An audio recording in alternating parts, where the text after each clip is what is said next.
इयत्ता दुसरीचा अभ्यासक्रम बदलला आहे.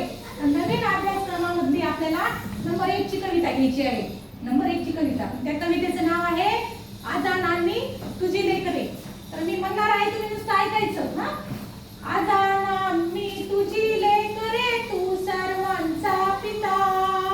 नेमाने तुझं नमितो गातो, तुझ्या गुणांच्या कथा. सूर्य चंद्र हे तुझीच देवा, तुझीच गुरे वासरे.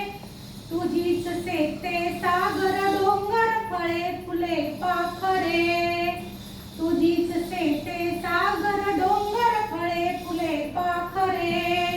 अनेक नावे तुला तुझी रे,